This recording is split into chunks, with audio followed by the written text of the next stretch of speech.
Oh, come on, OBS. The game is up. The game is up. Centered? Centered. Mostly centered. Mostly centered. I know, earlier live stream today. Definitely can hear me, right? Yeah. Yes. Definitely can hear me. Earlier live stream today, because I felt like it. Mostly because I woke up earlier, so I got things done sooner than normal.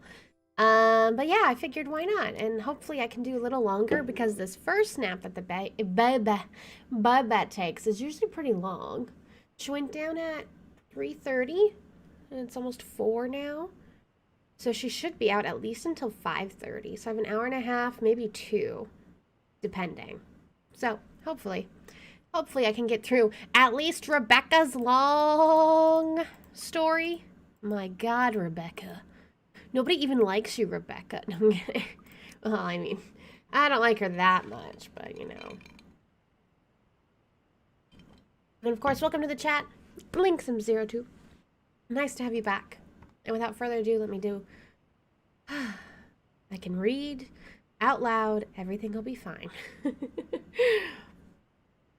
All right. Those are the last words spoken this evening before we head our own ways. She just got done talking to Luke, and he ripped her a new one about how she's totally crazy obsessed with Ash, which is good, because, God, she's crazy.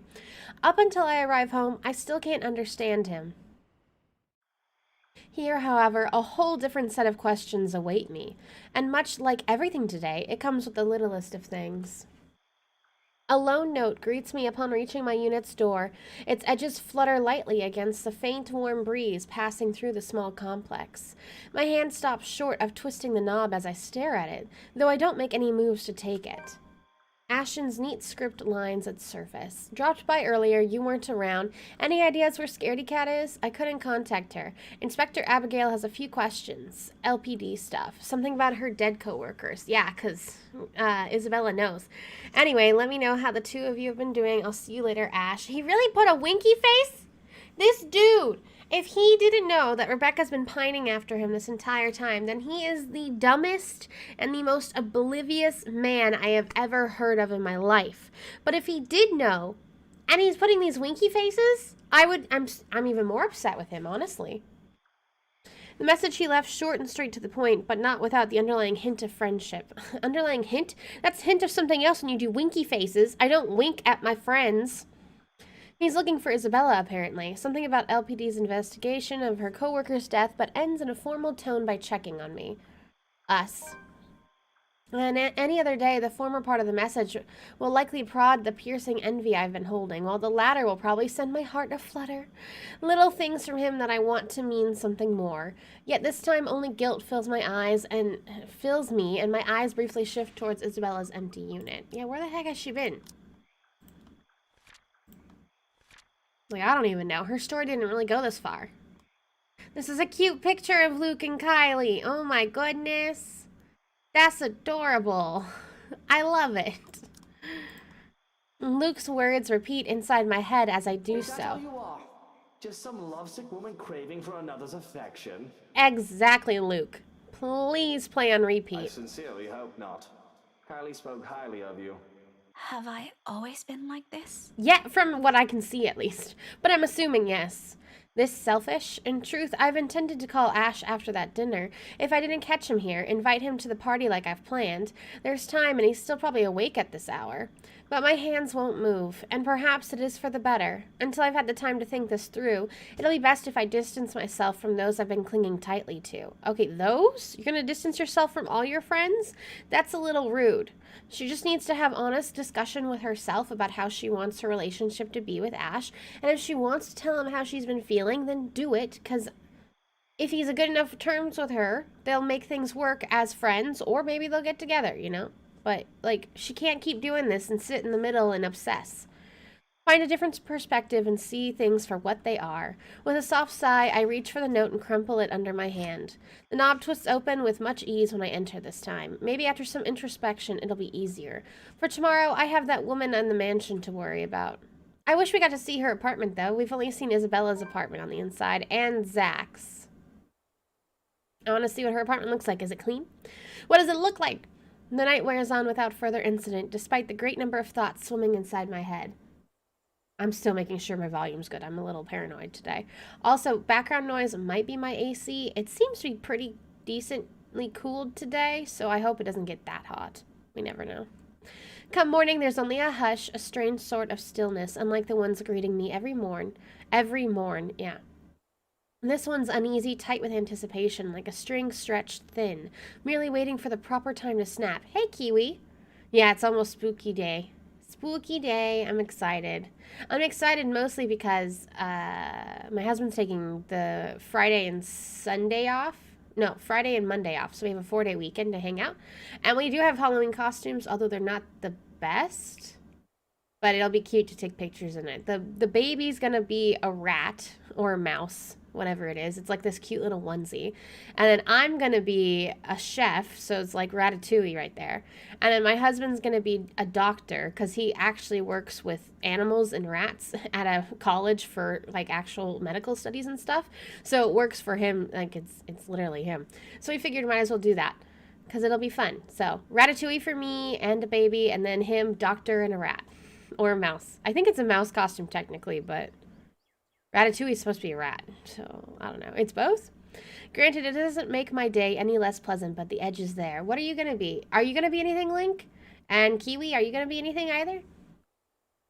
And as expected, the second I step out of my flat, it comes apart, broken by the voices of 2 squabbling adults echoing from the floor below. The quiet was nice while it lasted. Shame. What the hell were you thinking? Ashton? I wasn't. And Isabella? Ow!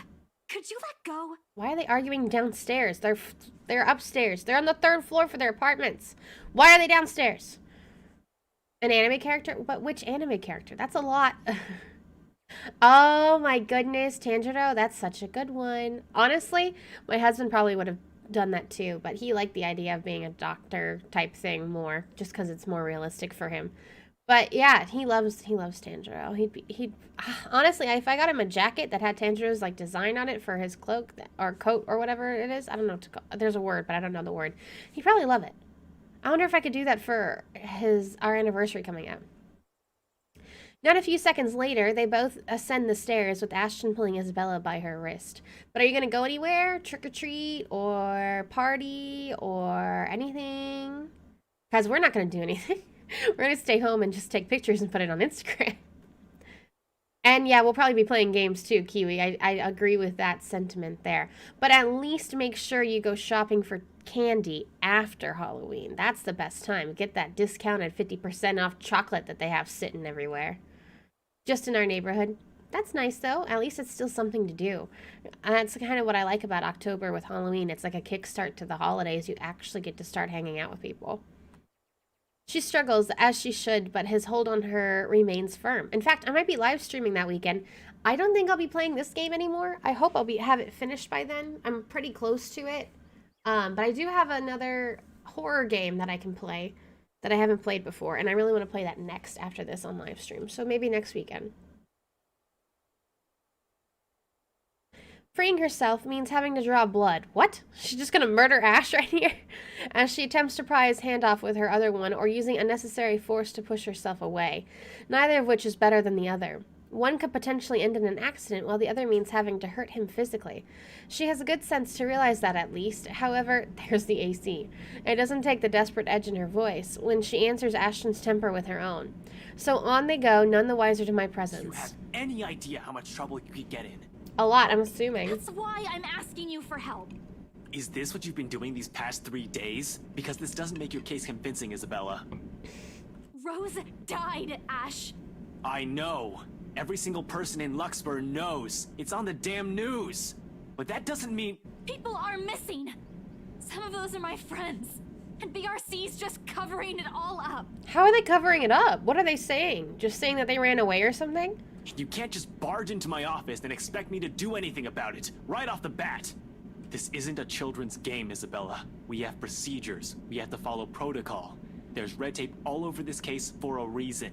We sure as hell don't investigate things just because some stupid letter spooked us. People are still missing, though. Ash, you have to believe me this time. If we don't do anything right now, more people will... It's been a whole week.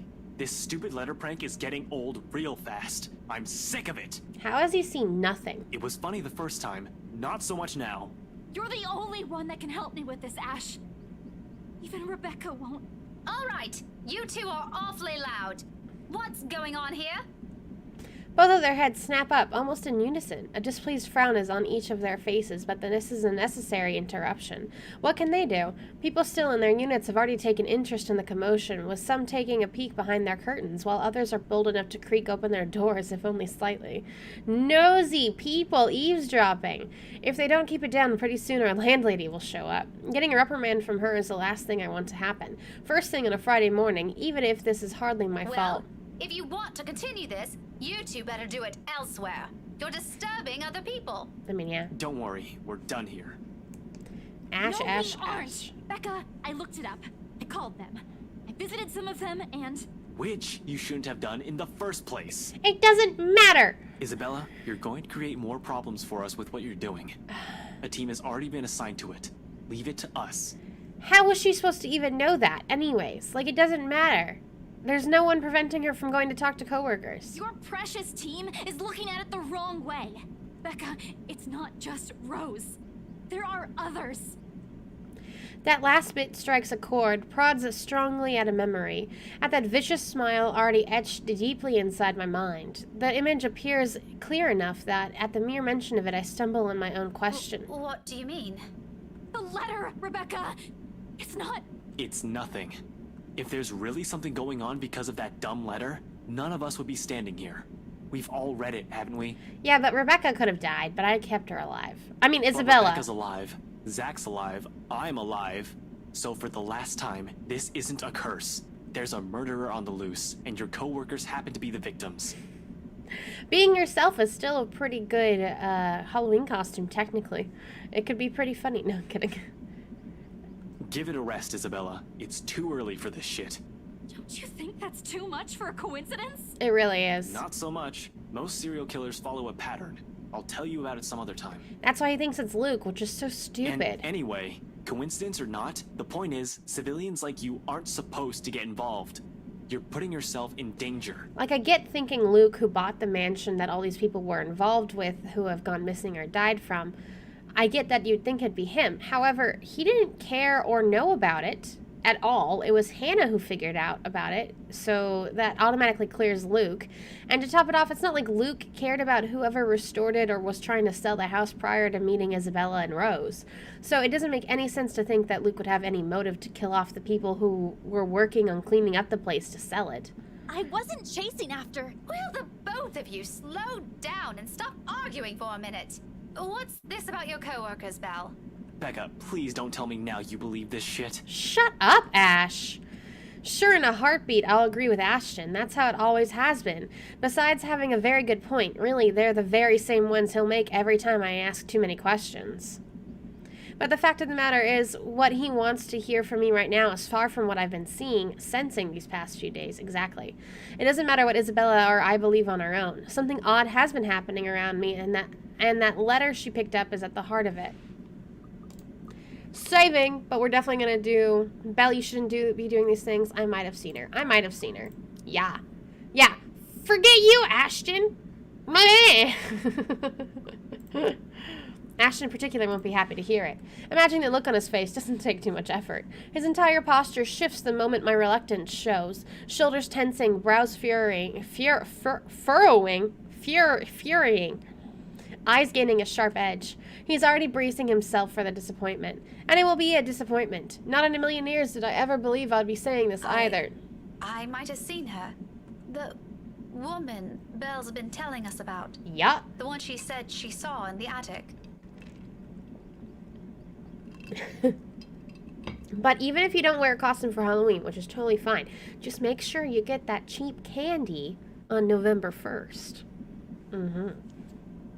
Both of them stare at me like I've grown an extra head. And for a few moments, Ashton looks as if he's about to have a fit. I don't care! You know, Rebecca needs to stop being obsessed with this dude. 'Cause no. A pause treads at its heels. Whose heels? A pause can't just have what?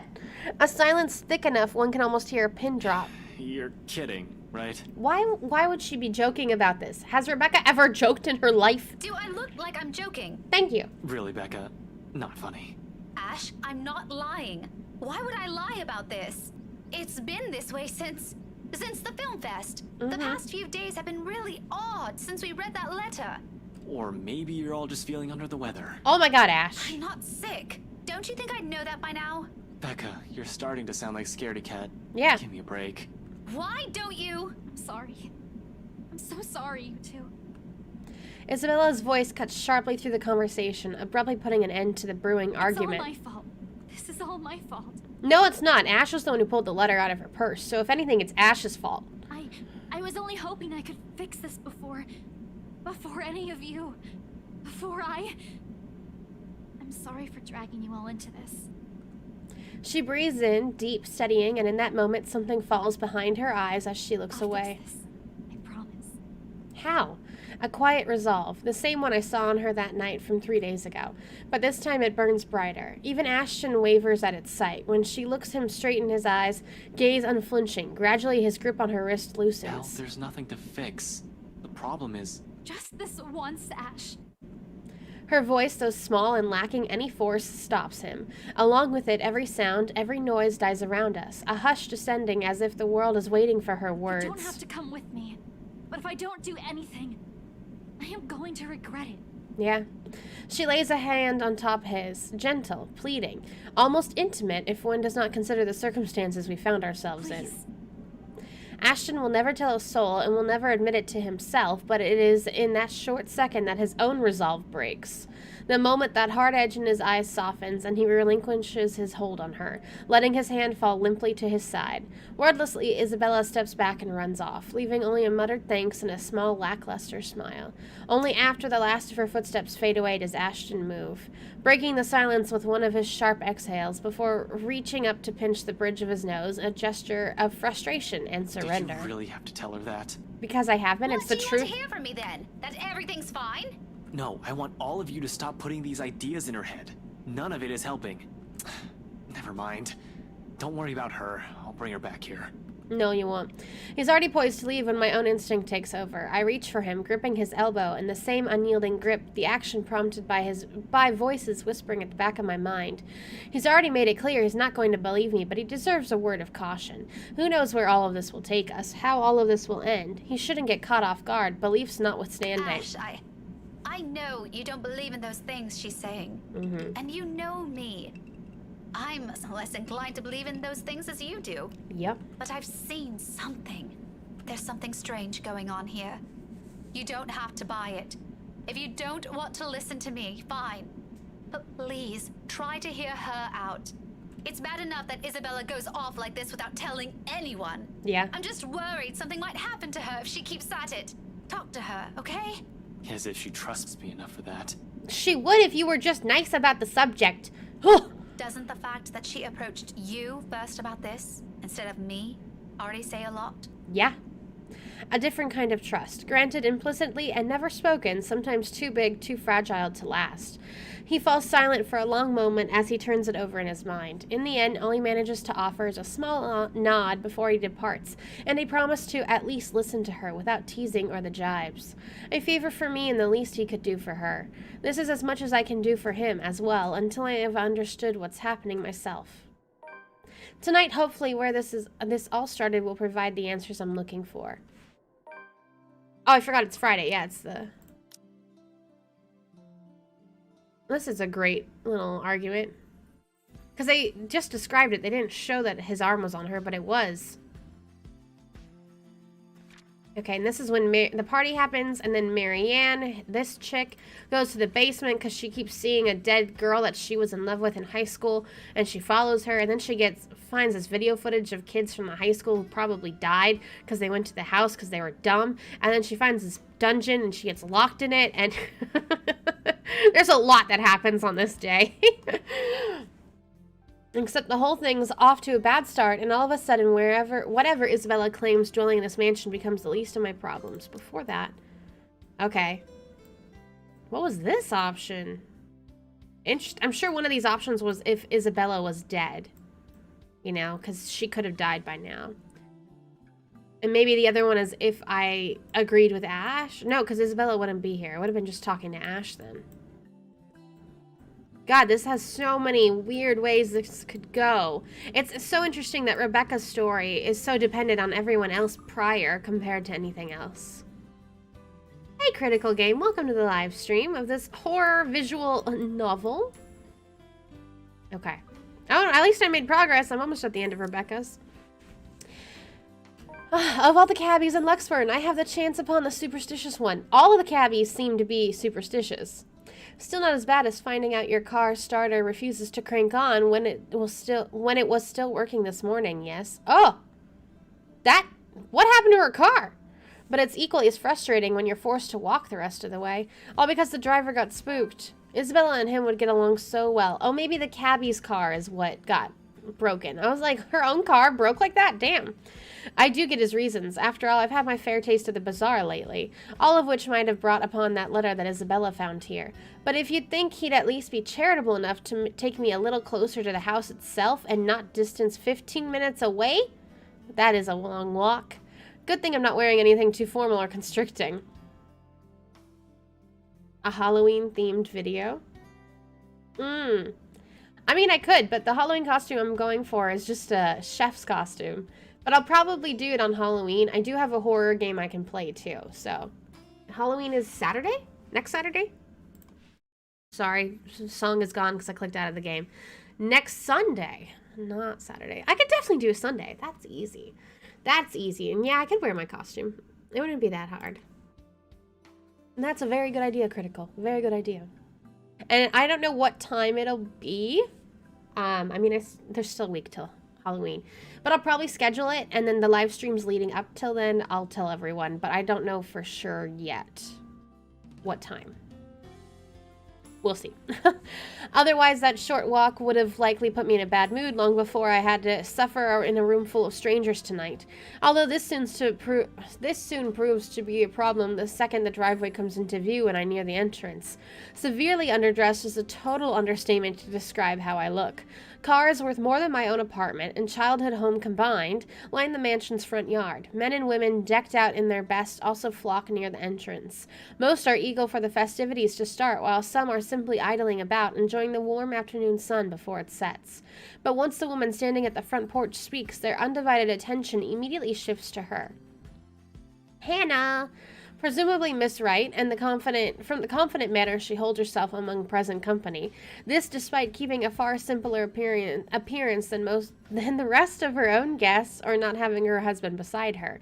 A trait worthy of the utmost admiration at best. At worst, she's the envy of every other woman, the subject of every gossip in Luxburn. Welcome everyone. And Mum said that we could have been good friends. I can't even picture myself mingling with the kind of guests that she has. Though I admit she does seem familiar now that I've seen her this close. Memories of sitting in a vanity, not mine, being dressed in clothes too fancy for my tastes. They flit briefly in my mind until her cheerful tone rises above the buzz of her enraptured audience again. Please, make yourselves at home. I wish I can share her enthusiasm, really, but being surrounded by all this extravagance, for the lack of a better term, merely makes me dread how the rest of the night might go. I shouldn't have let Luke's words affect me like that. I should have just gone ahead and asked Ashton like I've planned. If he were here, then I won't have to. Be careful with Shirley, all right? The rest of that thought dies in my mind at once. A moment of astonishment overcomes me before confusion sets in seconds later. It takes another for my body to catch up. Once it does, when I finally turn to see it for myself, it's his family mop of that hair that catches my eyes first. And there he is, almost an arm's reach if it isn't for the guest standing between us.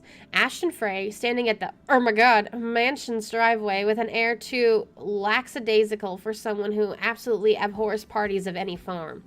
Or has any business here as far as I know. The picture it forms is too bizarre for me, that my mouth speaks out ahead of any coherent thought. Ashton? He swivels on his heel with equally puzzled face. An odd expression flashes momentarily. What the heck? I just got a random notification for a Reddit. Why? Why does it have to pop up? Go away. It's over my chat. Go away. An odd expression flashes momentarily across it once he sees me, though he blinks away before I can figure out what it is exactly. Becca, what are you doing here? I was invited. Really? I Yep. had no idea you were friends with the host. Well, it's my parents, actually. Yeah. But that's beside the point. What are you doing here? You hate parties. I still do. I'm just here on behalf of a friend. Or maybe he's here because of Isabella and she wanted him to come back. And that in itself is weird coming from him. It doesn't help that he isn't even making an effort to spare a glance my way when he answers. Oh, maybe the ghost isn't messing with Ash because the ghost is from Japan. And maybe Ash, they've only called him Asian, so I don't know where he's from. But maybe he's from Japan and the ghost is like, I won't bother with him because, you know, we're like the same country, so who cares? Compared, I mean, she's not bothering Luke, although she is clearly hanging around Luke and souring his attitude a bit when he lives here. But, you know, it's a little weird. It doesn't help that he isn't even making an effort to spare a glance my way when he answers. Instead, they're focused at some point in the crowd, his gaze darting between people walking past us until a small frown forms in his face. That's rare. Do you have someone with you then? Nope, just me. I won't be staying long. Oh, well, if that's the case, maybe you and I can... Chief? Ashton, what's... Yes, Chief is friends with them. Unexpectedly, he places a hand on my shoulder, stopping me mid-sentence. He still has the distracted look on him, except this time his eyes are sharper, as if he has found what or who he's been searching for amongst the throng of partygoers. Sorry, Becca. I need to... Or maybe the Chief told him to There's come. something I need to check for a bit. I'll talk to you later. Do you have a ride home? No, I had to take a cab here. My car wouldn't start this afternoon. Oh, it's Rebecca's car that broke down. Damn, trying to fix the starter on a car is expensive. That's why I had to get rid of my first car. It was... Or was it my second car? No, it was my first... Second. Porque no los dos. Both of them were old cars. But what about... I told you to get that old thing checked before, didn't I?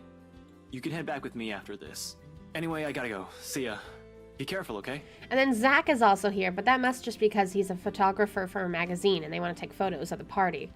I meet the smile he hastily throws my way with a frown of my own. What does he mean by that? But before I can ask already, he has turned his back from me and is walking away without a single explanation whatsoever. In some desperate effort, I try to catch up to him, if only to know what warranted this sudden departure and his odd warning at the end. Be careful! About what exactly? Only for my attempts to be interrupted by a muffled ringing from my pocket.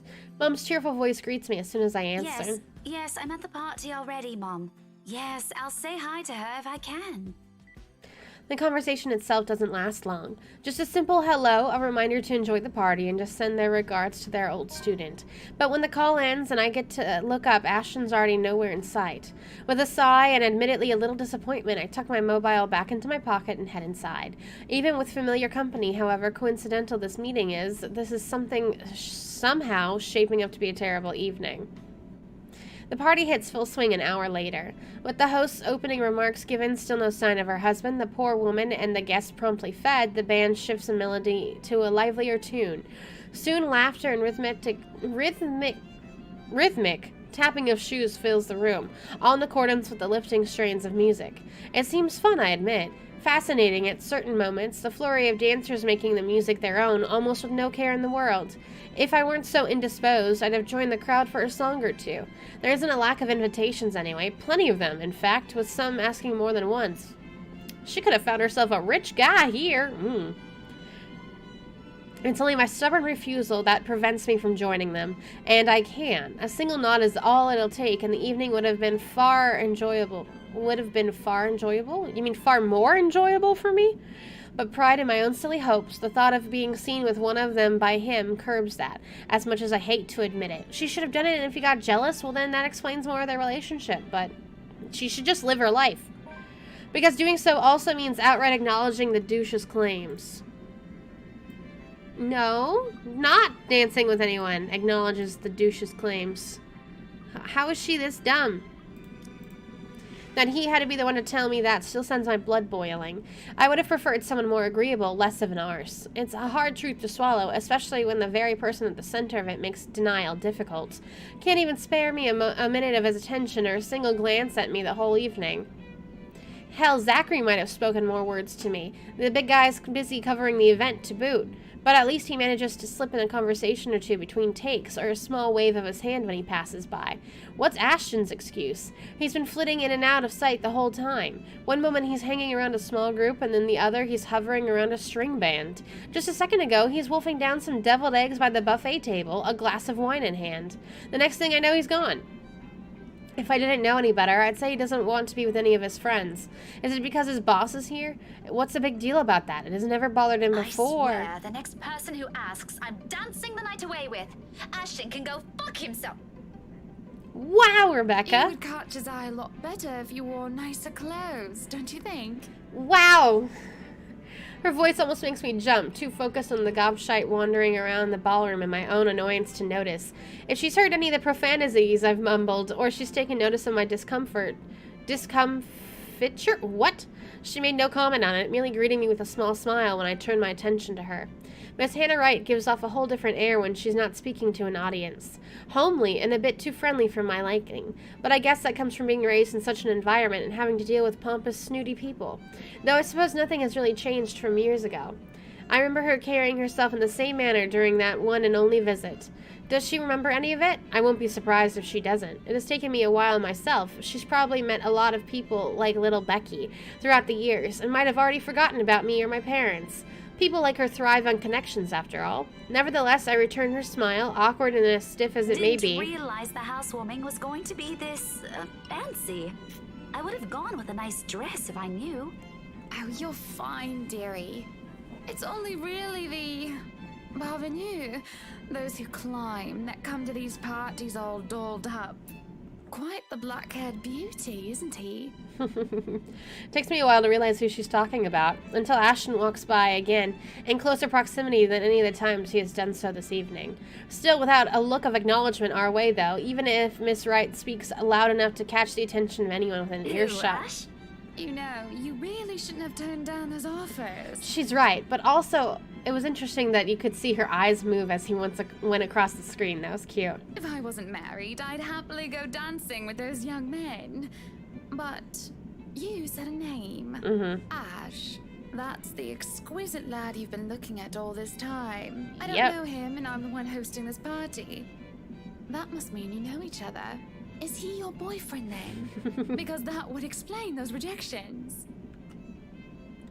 This isn't the first time someone has made that assumption. Almost every student I've had in the past did. My co-workers more often than not assume he is, and a few of my neighbors also think that we're an item. I love this picture of the two of them.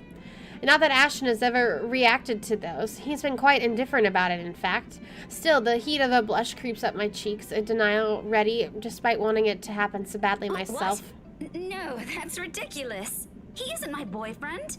Such a violent reaction. A simple no would have sufficed. Many here would be happy to hear it. And I haven't been looking at him. Oh, but you have. I do my best to summon a straight face, but before her good cheer, it easily falters. That's right. You've been staring. Quite heatedly, in fact. Although I'm not sure if you look like you want to kiss him or kill him. It's more the latter currently. Just don't go murdering him on my property. Funny, because I think a lot of other people have died here. I don't want to walk into a room and suddenly find a body there. It's infectious in a way. No sooner I find myself enjoying our chat more than I've imagined myself to. Although her attention briefly wavers at one point, she remains a good companion. Even more once I've mentioned who my parents are, her face quickly lights up and fondness graces her face, despite the meeting from several years ago being a short one. But of course, there are some things we really can't avoid talking about. After all, it's one of the few things I remember her asking me the moment she spotted little Becky in the room. Do you have a boyfriend? In retrospect, it's an odd thing to talk about as children when there are loads we could have started with. Yes, oh, I remember you. You were the cutest little thing with glasses. And when we met, you were having boy troubles with this lad called something with an A. I believe I still have the clothes she gave me, chosen all so I could impress him. And even back then, Ashton has always been denser than a rock, and that one attempt to get him to notice backfired spectacularly. Oh no, I have to sneeze. Sure, he's keen. He's a detective, for heaven's sake, but feelings, more often than not, escape What him. was it again? Aaron, Alan, Adele. Adele. Alexander. Andrew? which makes this whole talk all the more embarrassing. And the more names she lists off, the more my discomfort grows until my smile turns into a grimace. What will she think of me? Here she is, married to a man she probably loves at that, while I'm still stuck in the same place, yearning for the same person. Ashton! Ash! That man is that boy! Same one. Oh, goodness me, after all these years! I can see why, though. He's quite dashing. You don't really need to announce it to everyone within earshot, you know? Keep it down. I'm so sorry, but it really is cute. She says that, but for a short moment a hint of pity flickers in her eyes. I take that as a chance to change the subject before anything more can be said over the matter. I haven't even figured out how I should feel about the things Luke told me. Now I'm getting dragged into a similar discussion. So, this is a nice party, Miss Wright. Hey. Hey. Poo-poo. Wakey, wakey. My dog was snoring and it kind of scared me. Though to be frank, I doubt she'd be so willing to pass this up. The topic has already captured her attention. Anna's fine. We're friends of a sort, aren't we? We must be friends, seeing as I know about your little infatuation, Becky. I like how she even calls it an infatuation. Her and her husband really are on the same wavelength with a lot of things, aren't they? Dearie. You'll have your happy ending yet. But not with Zach. I mean, I'm not too concerned about Ash. that, am I? That's not what I'm looking for. Oh? And what makes you think that? Doesn't everybody want their happy ending? you'd think. The idea of happy endings sounds like they're just for fairy tales. My hair is bothering me so much. When it's curly, I can just let it be curly, but when it's straight, I'm like... And they are, sorta. I don't think you can just sit around, trapped in some tower and hope for the best. Which is what she's been doing her entire life. If you love them, you have to fight for it, right? You're not just going to sit there and hope that everything will just fix itself on its own. Like everything, you have to work at it. So this is interesting. This is very interesting. Because she had the conversation with Luke, Hannah's husband, the blonde chick's husband, right? And Luke told her all this stuff about how she's just been sitting around and obsessing. It sounds like this whole thought process of fighting for what she wants is coming from Luke, which is even funnier because Rebecca's telling this back to Hannah, and Hannah uses this as her idea to fight for what she wants, which basically all came from Luke. So essentially, Luke's own thought process ends up influencing Hannah's decision to stay with their marriage or to divorce him. Hypocrisy, that's what this is. How dare I preach about something when it's exactly what I've been doing? And then I go and act as if I'm entitled to any of it. They are dancing, yeah. That by virtue of us growing up together, he must return whatever I feel about him. That he's not allowed to look at another because I'm the one who has stayed by his side the longest. When in the first place, Ashton has always been his own person. Yeah. This is something I cannot force on him. I can only hold on to these, take care of it until the time comes until I can confess it to him.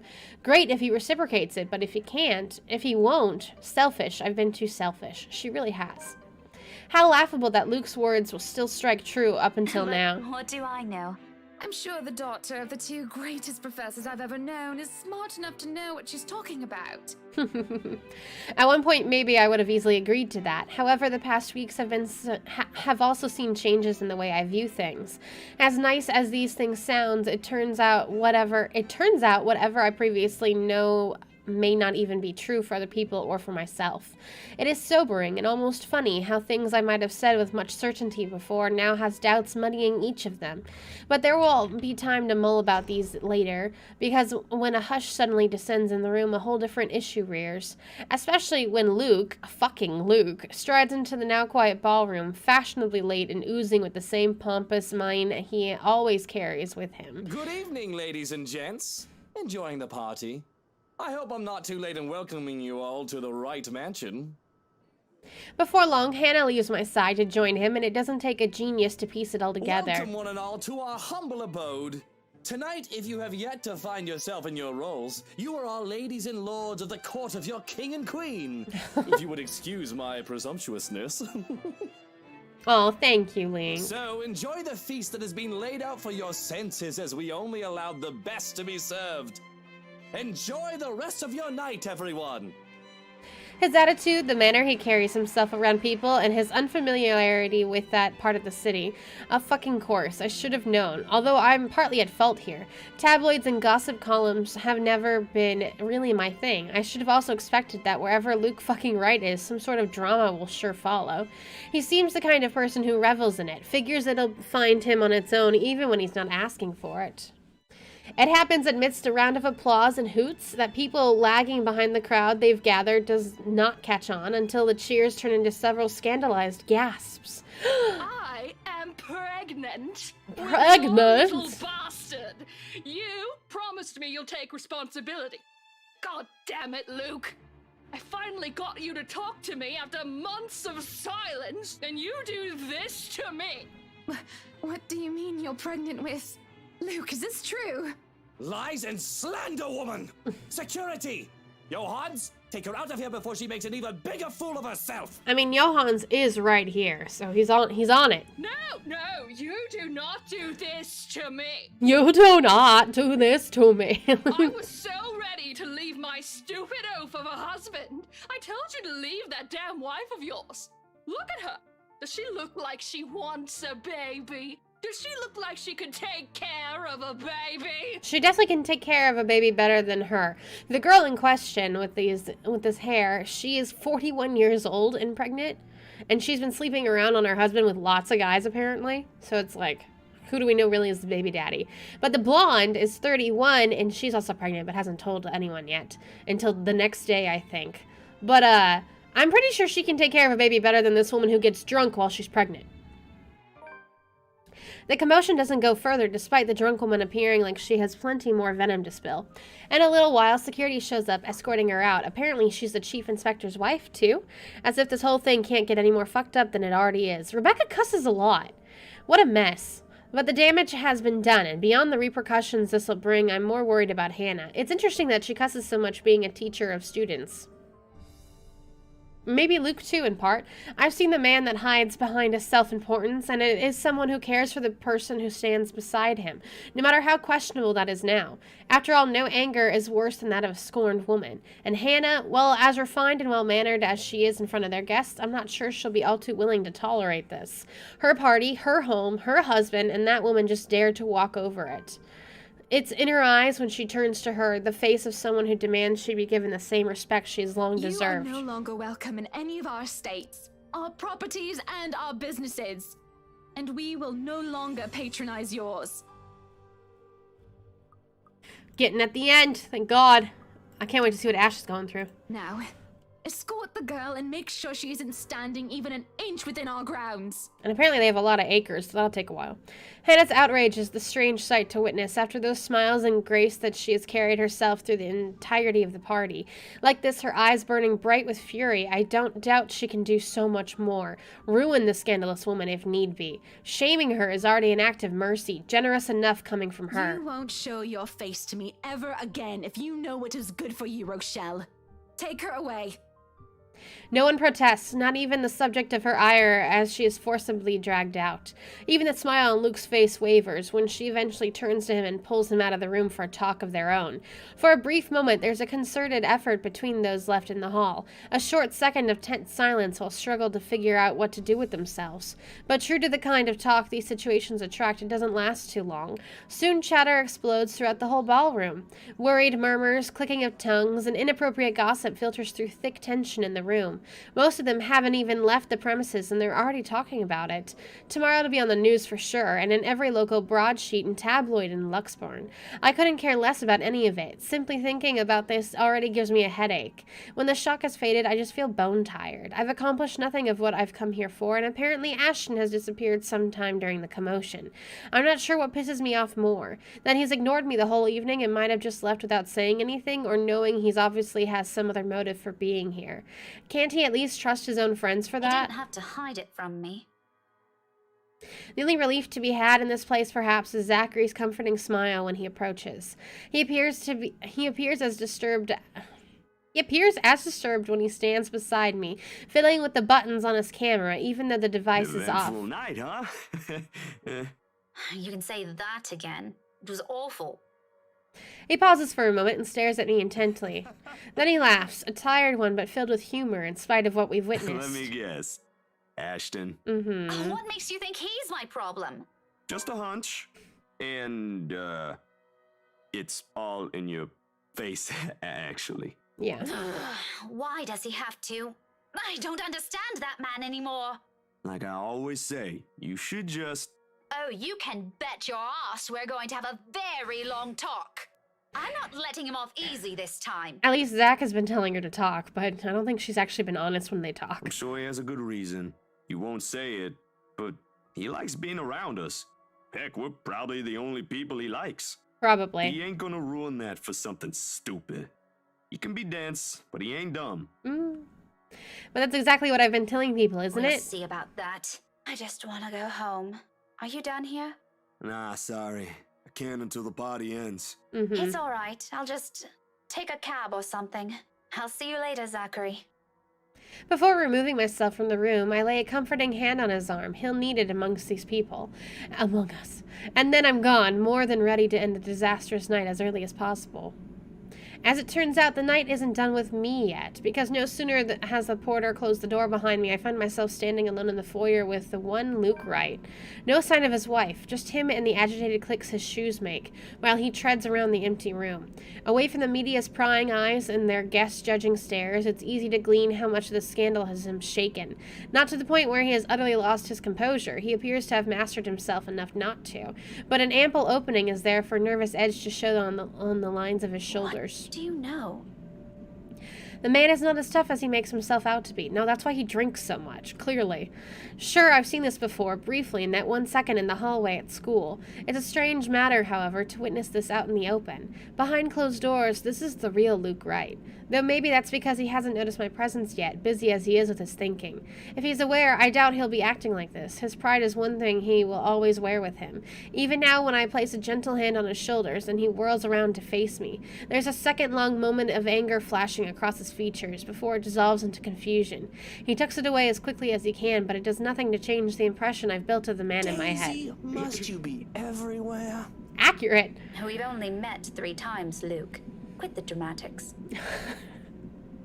That works. Besides, shouldn't you be aware of who gets invited to your party? If I was, there wouldn't be any of that scene tonight. That munter wouldn't even get an inch within this property. I'd ban her off Luxborn if I could. He probably pawns everything off to the servants and Hannah. Pompous, elitist Did you douche. just come out here to lecture me about it? Because, Daisy, I've had enough of it for one night. I don't need to hear another one. We be moving through this thing. Finally. Finally. You are a very unpleasant man. So I've been told. Will that be all? If so, I suggest you go back and join every bloody goss in that room. Not everything. As unpleasant and frustrating talking about this man is, he deserves the benefit of the doubt at least. The questions and criticisms aren't lacking, of course. Saving. How is our relationship? Luke, we're, like, great. I should do something that would bring it down a bit. I can't have them be maxed out. I don't want him to like her more than his wife.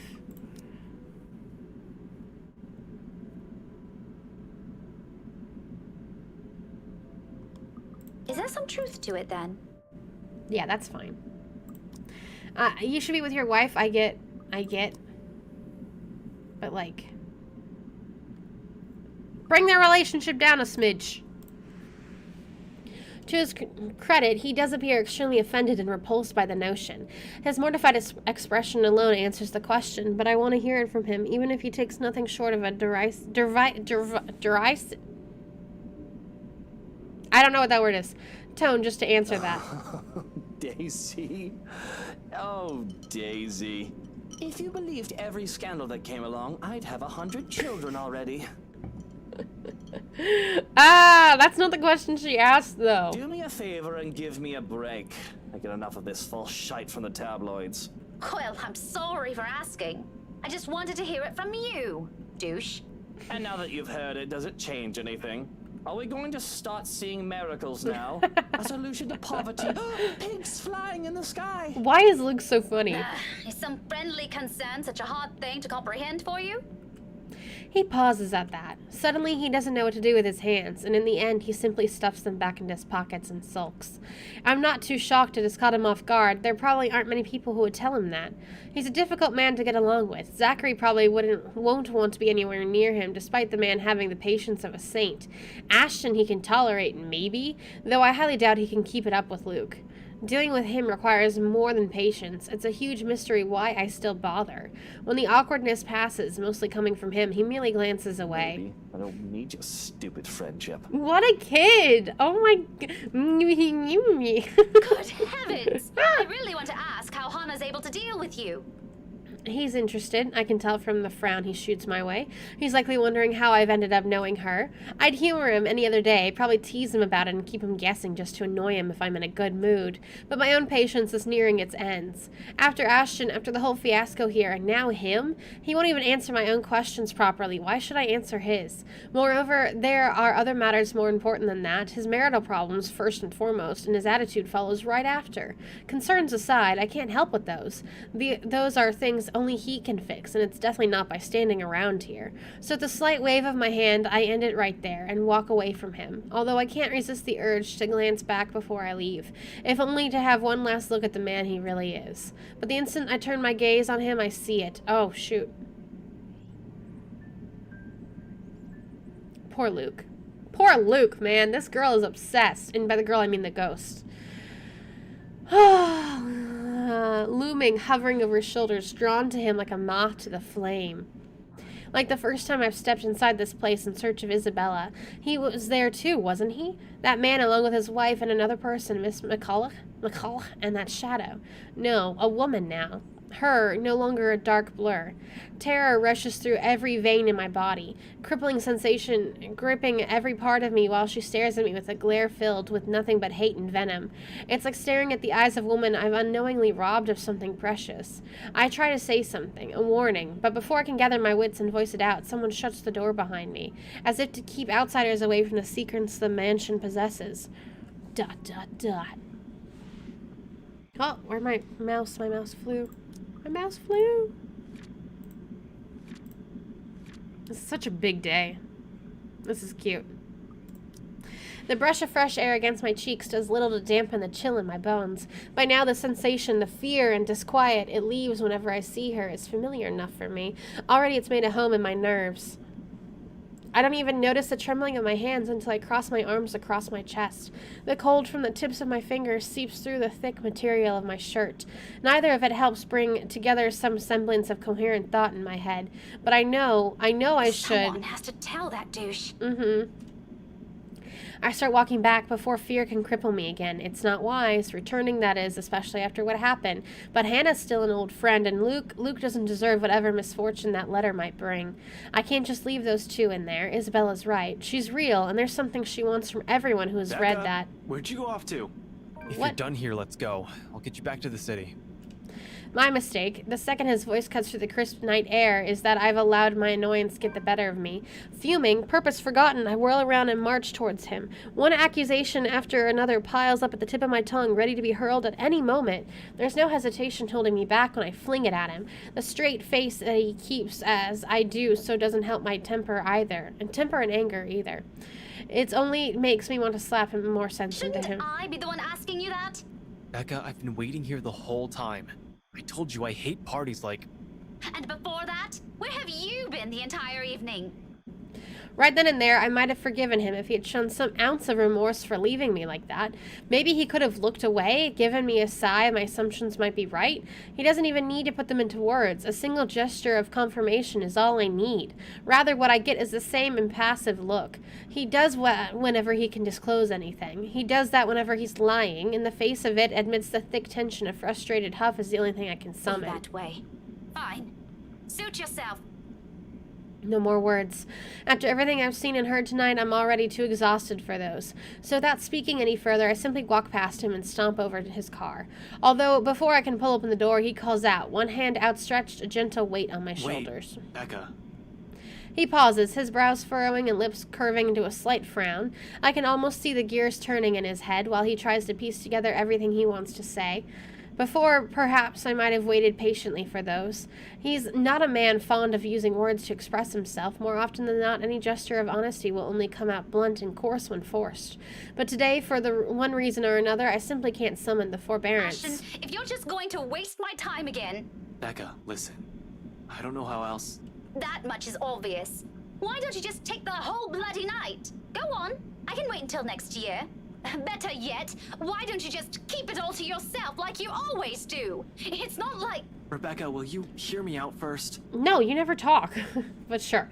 The silence I can offer him, but whether I'll believe what he's about to say is still up for debate. A very long I debate. honestly don't know how else to put this. I'm aware your parents have some kind of history with Hannah Wright, and somehow you're friends with her. Mm-hmm. But you should stay away from these people for now.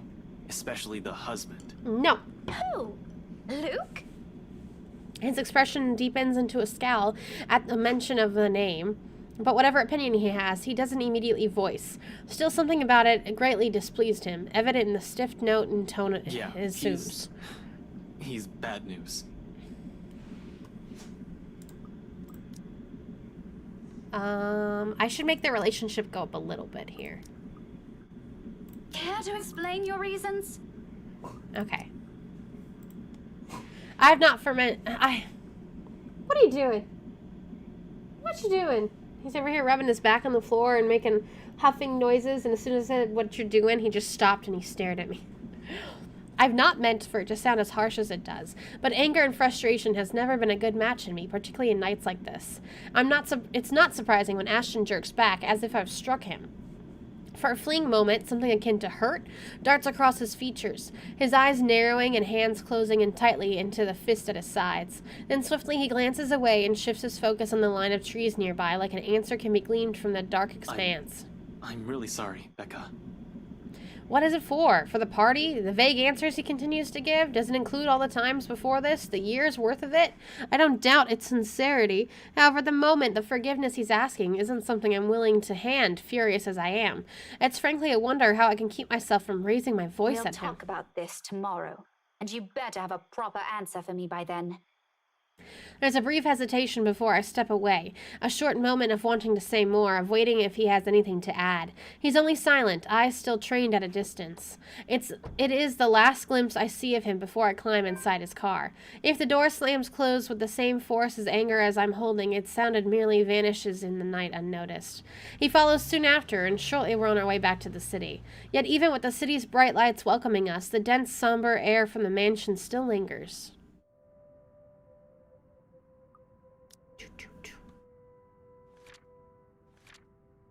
Where is it? He can go right away. Fuck off. The moon is almost at its highest by the time we reach Salem. Well, even after our respective heads have cooled off, the atmosphere within the car remains rife with unspoken tension. This isn't a problem so easily fixed with a few handshakes. Quite frankly, I don't know what will. Ashton himself has no idea what to do when he alights the Doados awkwardly in the middle of the car park, unsure. It almost seems like he's having an internal debate whether he should say goodbye or mutter another apology. I could have driven him away, purely out of spite, the second I've gotten off. Still, old habits die hard. It's late, and Ashton's flat is on the other side of the city. Irritation might still rear its head every time I look at him right now, but I'm not too cruel to put him up on another long drive, especially when he appears as if he hasn't gotten any rest. You can borrow the couch. I throw the keys to my flat his way before a protest forms on his lips. Although he catches it with ease, he eyes it a wary expression and shoots a puzzled glance my way. You haven't been forgiven. We're still going to have that talk, believe me. But I'm not about to send you out on another drive looking like that. It's late. Go get some rest.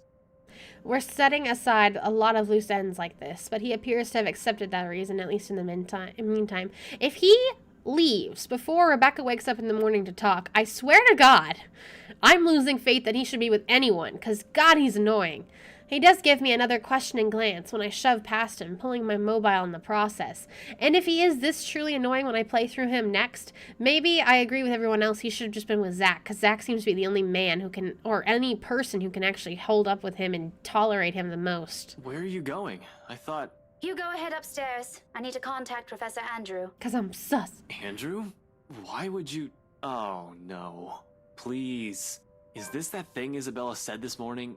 Again? Can this guy get over himself? Like, for God's sake. He acts like he's gotta be God's gift to everything, and he's gotta be right all the I already time. gave her my word, Becca. I'll look into this BRC crap. No need to drag the old guy into it. Yet you allowed Isabella to go talk to him. Of course, he's still skeptical. It makes one wonder if he's even been seeing anything at all. Yeah, figures this curse will stay away from the scoffer. Yeah, that's what I've been saying. But this is another loose end tonight that I can't just leave alone, Ashton's beliefs notwithstanding. It just so happens that this is one I can delve into using means other than taking a look at the mansion itself. Ashton, do you really think I still give a shite after that stunt you pulled tonight? No, but this is... I've spent so many years with him to know that this is about to turn into another argument. Before he can finish it, I cut him off with a firm raise of Look, my hand. I don't care. There are weird things happening around here. And yes, it's Isabella's brand of weird. Ghostly voices, strange sounds, and a bloody woman sitting at the back of my car. You don't have to believe me. And I no longer have the patience to convince you, so just leave me be, Ashton. He doesn't push it, growing quiet instead, although I know he has a whole case of it prepared inside his head. But there's a reluctant shift in his movement when he steps away from our conversation. Short of climbing the stairs, he stops, turns to face me with an expression almost too conflicted. Are you really sure? Yes! What? That there was something? Yes! That you've been, seeing things? Did she not sound convinced enough just then? Like, hello? What? Yes, I'm very, very certain. Now go, and you better not break anything in there. The last time I let you stay over, it was that statuette Belle gave me. Oh. You haven't even replaced that one.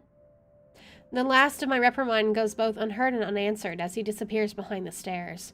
If things aren't as strained, he might have a quip or two about that, followed by a light banter. Instead, for a long moment, I'm left staring after him. There's something in the way he asked that it nags. Coupled with his expression, the whole exchange just felt unsettling. One that doesn't fade even as I gather my thoughts and shift my focus to another, even as I dial Professor Andrews' number. That's when it clicks. During the long wait for the professor, one stray thought emerges from the unease.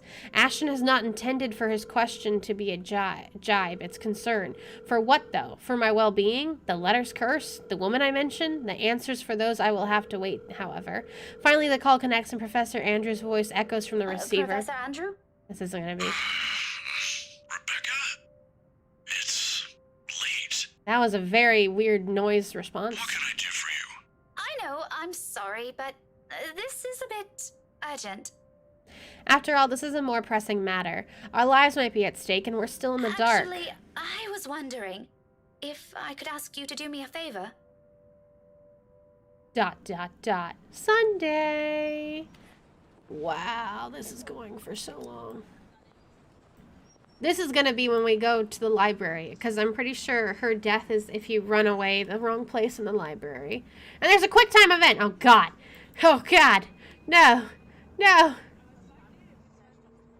So, this is one end, and then this has two ends. So I'm guessing this might be the safer route.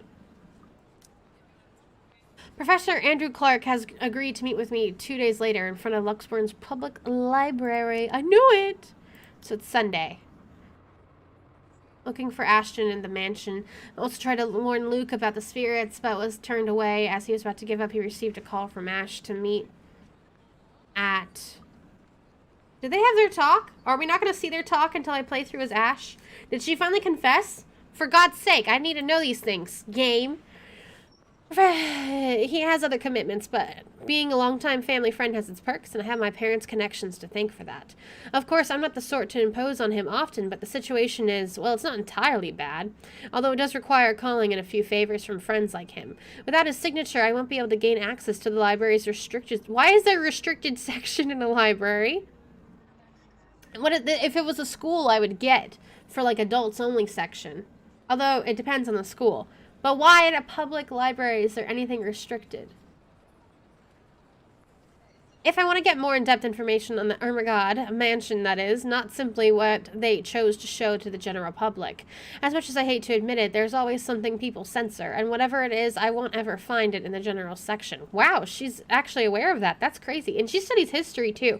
So I wonder how much of history has actually been censored, you know? Because it's only written by the victors. And I'm sure the victors don't want you to know any of the things that they did bad. So there's probably a lot that's been hidden from the public eye in regards to general history. It has to be what they're keeping here, beyond the public eye. The thought of that alone makes me antsy. Thankfully, I don't have to brood over it. And like, you'd think a restricted section of this stuff would be someplace else, like at a city hall or the office, or like a police office or something. The wait for the professor doesn't last long. He never did enjoy making people wait. Likewise, he dislikes people who are tardy. He arrives 5 minutes after I do, greeting me with the kindest smile and casual wave of his hand. I haven't seen him in so long, but it appears he hasn't changed much. His familiar presence alone is enough for a fond smile to spread across my face. Professor Andrew. Rebecca, didn't I say long ago you can drop the professor? Professor. He's got such a deep can't voice. Possibly do that, even if I can. It feels disrespectful to call you by your name alone. Both you and Ashton never listen to this old man. This old Kids man. these days. All right. But just for today, since you're doing me a huge favor, Andrew. That's so weird to hear. I guess you simply can't have it all, even at this old age. This old man. But pleasantries aren't what we're here for, yes? You mentioned you needed a permit. Is Andrew gonna die? He hasn't seen the letter yet. Would the ghost kill someone random? Yes, sir, if that's okay with you.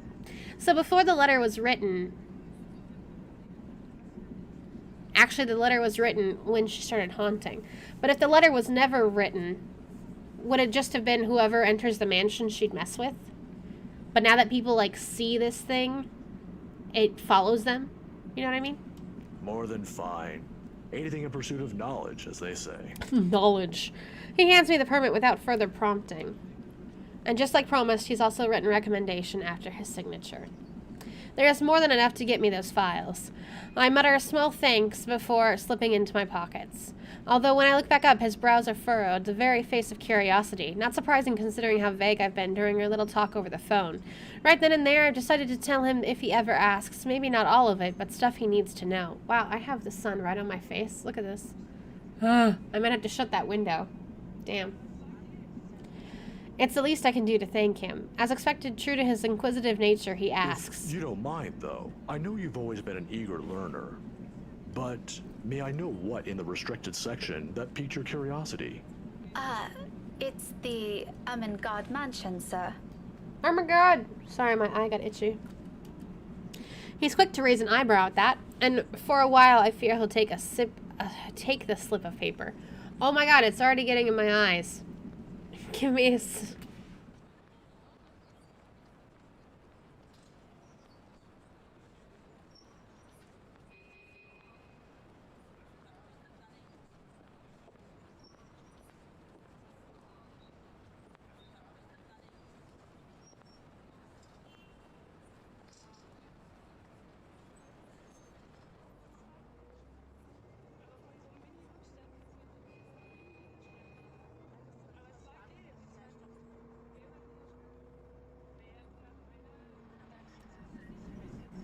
And that's fine, Link. Thank you for stopping by.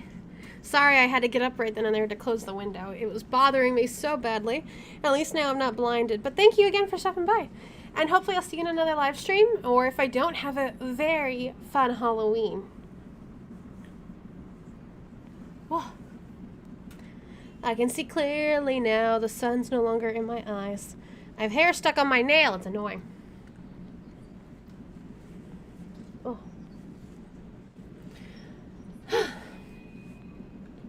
Is there something in what I The said? ones they have out in the general isn't enough? I'm, hoping for a more in-depth read, sir. More about the history and the people who once lived there. The general section doesn't have anything much on that. Oh, I see. Well, you certainly aren't the first one to be enamored with that place. It doesn't shock me. The architecture is admirable, and the urban legends are something to talk about. Why, just this past week, I've got a few asking me about that. Imagine that. Define a few, though. I think enamored might be a little too much to describe our interest in it. But I have to agree. The mansion is beautiful, even with the renovations. They kept the stained glass windows, too. They are magnificent. Oh, you've seen it. Mm-hmm. I was there for a few hours to attend a housewarming party. The invitation was for my parents, but they couldn't make it. My mum used to work as a private tutor for the Evans. Hannah Wright? Ah, I know of her. Her husband, too. Who doesn't? Luxborn's most popular couple. Something falls behind his eyes, the warmth in them suddenly gone, like he's reliving a painful distant memory and seeing it play right in front of him. It disappears almost as soon as it surfaces, but that look has unsettled something in me. Is something the matter? Mm-hmm. Nothing much. But you know, you're already like a daughter to me. So if you could, do be careful with the friends you make. Is this about the Wrights, sir? Yeah, it's about Luke. Just a friendly advice from an old man. Don't think much about it. Anyway, I have to leave now. Can't miss my weekly serving of bear claws. Hell yeah, give me some bear Say hi claws. to your parents at the detective inspector for me, will you? I wish you luck with all that research. Why doesn't he just say Ash? I will. Thanks for this, Andrew. Andrew gives my shoulders a light squeeze, the gesture a younger me has always appreciated, and quickly crosses the street. I watch him until he disappears behind the door to a cafe, until a doubt swimming inside my head finds a moment to rest. Whatever his business is with the Wrights isn't anything I should concern myself about. But somehow, in the grand scheme of things now, all of it feels oddly relevant. It is. The how, though, I've yet to find out, and I'm hoping the library will give me the answers I want this time.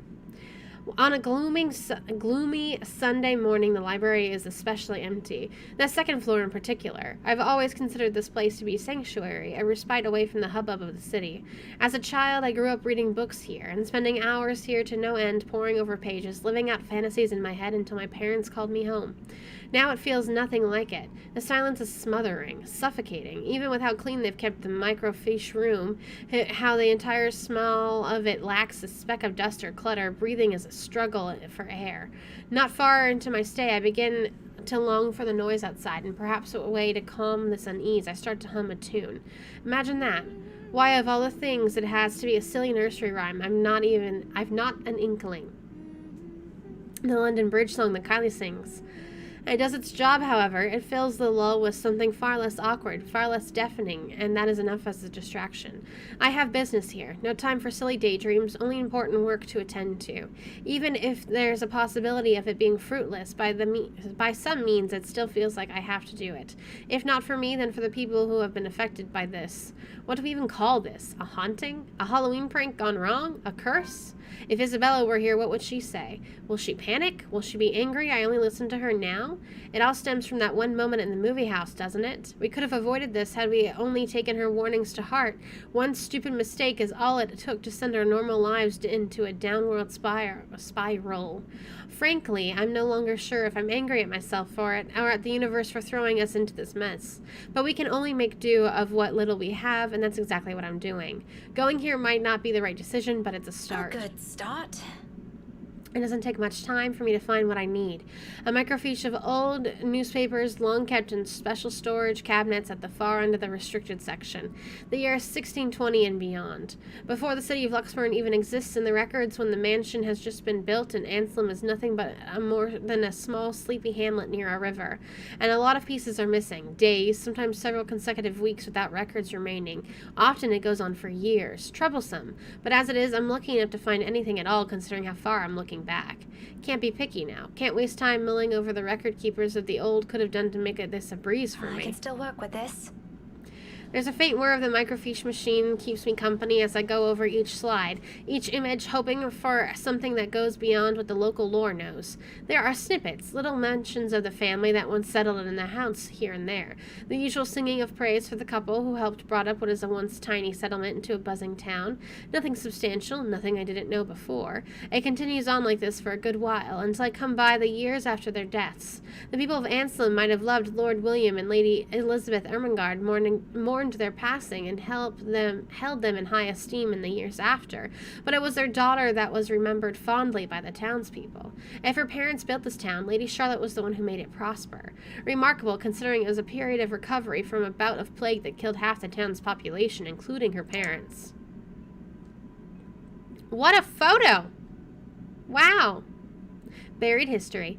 What's surprising though, apparently her time also marked more than superficial changes to the place. She moved things, changed laws, altered old customs and traditions. If they were done on a woman's whimsy, it doesn't say, but she seems capable enough for more than that. The gist of it is that the town she rebuilt, it's what eventually grew to become Luxborn City, while the nearby Ansem village remained as it was, a relic of the old. A frown swiftly forms in my face. So, why is there a need to hide this? One by one, I try to recall every lesson I've gone through, every book, paper, and journal I've read. None of those ever mentioned this. It's always the lord and lady of the house, their endearing child, always an afterthought to those anecdotes, the one who always took her life in the end. Never someone who restored a town from the brink of collapse or brought new ideas to it. Is it because she's a woman? That pisses me off. No, I don't think it's because of that. Granted, not everything is sunshine and rainbows, and not all aspects of her can be considered admirable. But this is history. Some parts are bound to naturally delve into unpleasant territory, whether I like it or not. Witch hunts, for example, became common near the end of her life, which would have been completely unremarkable and might have gone to become a mere footnote in history if it didn't involve Lady Charlotte and the very slave she saved. It caused quite a stir, enough to leave almost a week's worth of clippings. The girl was eventually burned, condemned by an entire town, at the word of Lady Charlotte alone. But this doesn't really have anything to do with the curse, does it? Unless that woman following us and the slave are the same person. A tale of revenge? How cliché. However, with the lack of accurate photographs, it's impossible to tell. Maybe if I squint, the illustration would start resembling her. But in my field, it doesn't work that way. It shouldn't work that way. I'll be the laughingstock of the community. This isn't going anywhere. Mentally exhausted, I take careful step away from the screen, pressing a palm to my tired eyes. The lack of ample light in this area doesn't help. A headache already threatens to form at the back of my head, yet I'm nowhere near figuring things out. This is simply too much to take in all at once. I should have asked for someone's help. It's really not that much she's taking in.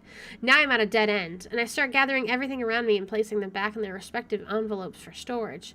The motion's no longer new after volunteering here a number of times. I didn't make much mess anyway, considering the lack of materials available to begin with. I'll have to look somewhere else. The where remains unknown though, but just as I'm about to slip the last of the slides in, something catches my attention. My hand pauses, the microfiche halfway through its protective sleeve. This is one of the few I've set aside without taking a careful look at. It seems like a gossip column at first glance, but upon closer look, I slide it back to the reader, gently turning the dials to search of the page. It takes some time, but once the image becomes clear, they must have had the drawing commission for this announcement. I don't doubt it. The details are far more intricate, their likeness likely closer to how they might have appeared at the time. They're both recognizable this way, closer to the paintings I've seen in the mansion. However, it's the man standing beside her, Edward Godfrey, according to the article that caught my attention previously. Yes, legendary anime fan. Welcome back, by the way. Nice to see you again. I am getting close. It's a surprise. It's taken me a long time to get here, and I hope it hasn't taken you as long, because it's been a long time, and I hope you hit 1K too. Her first cousin, and eventually her fiancé. Oh, that's gross. They were cousins? Maybe it's the posture, the manner in which he holds himself, or maybe it's the shape of his eyes, though I can't be too certain about that until I've gotten a better reference. Nevertheless, there is a resemblance. He looks eerily like Luke Wright. My head snaps up, glowering at whoever's running in the floor above. Any day I'd march upstairs and reprimand whoever it is. It's the library, for heaven's sake. It's the ghost. But now it isn't the time. I've gotten what I need. Without wasting another minute, I hit the machine's print button for a copy of the page, while my other hand moves to put everything back into storage. A ragged exile slips from me. Relief, perhaps? Or maybe this is already exhaustion. Regardless, soon I'm closing my eyes as I wait for the printer to finish, if only to stave off a headache building up from everything. I don't like black screens. We're gonna see a ghost. Sometime I've began humming the same song again for comfort. Despite my doubts about this, despite all my tension in my shoulders, this may be some small find, but at least I can start somewhere. We can start somewhere. There's a way out of this, I know it. The printer sputters to a halt. However, its sound isn't what makes me snap my eyes open. I am saving. This is bad. I'm almost there!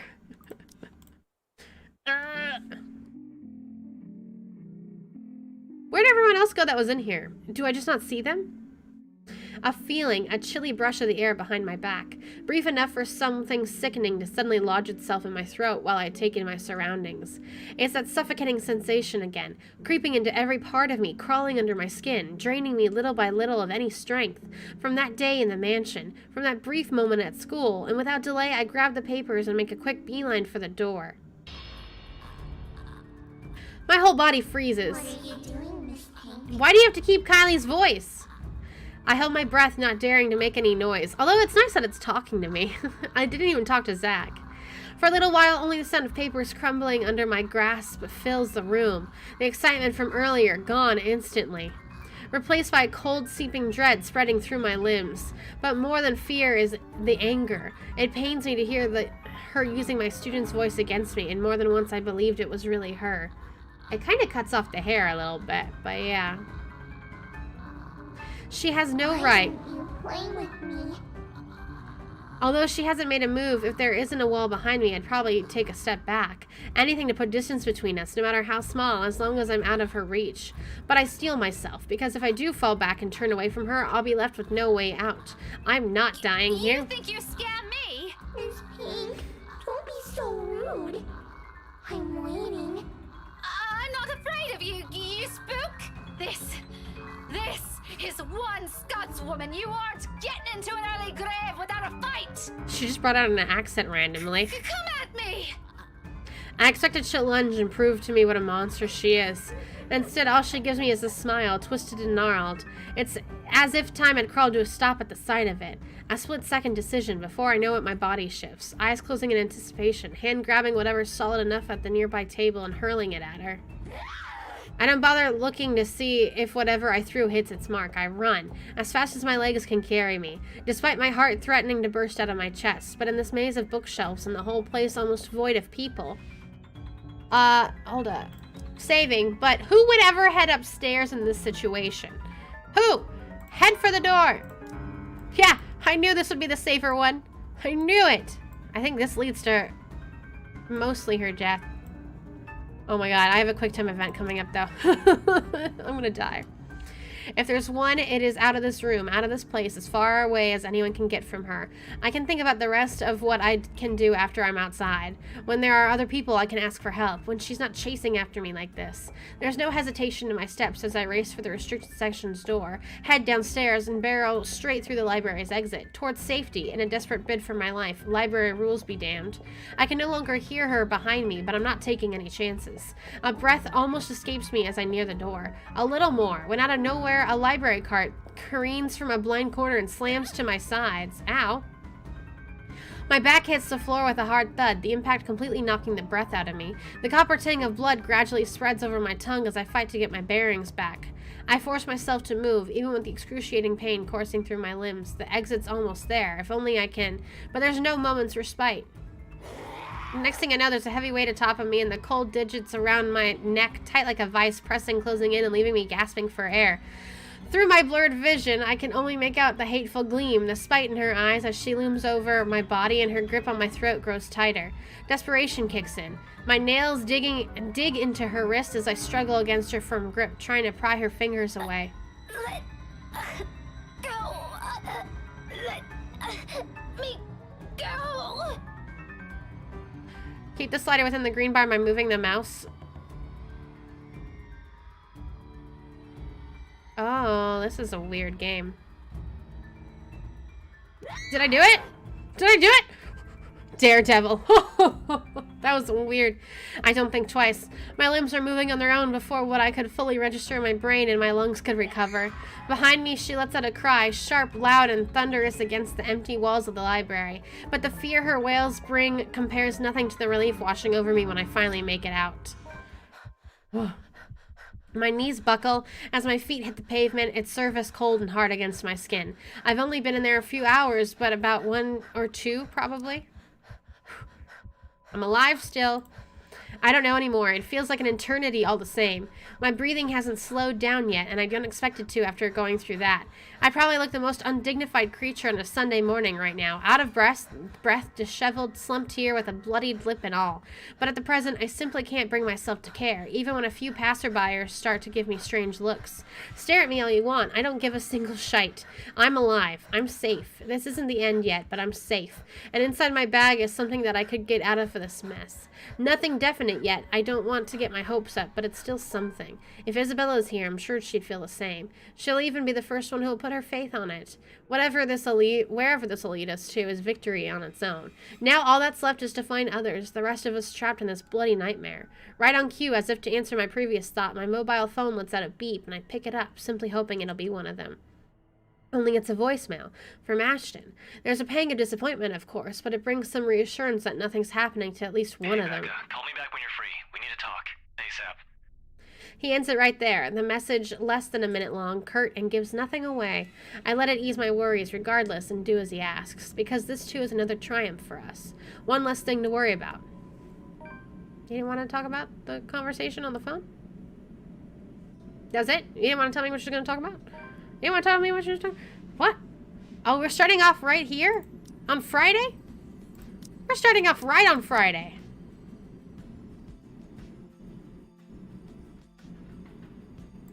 So this is after all of this. Okay, timeline. New profile. New profile. What are you doing? Go lay down.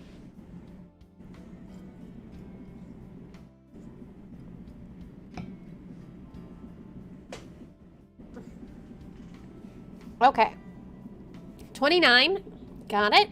5'5". He's so short. Ah, it works with Isabella because she's short too. Oh, she's 5'5" too. 5'11", 6'5'7". They're tiny.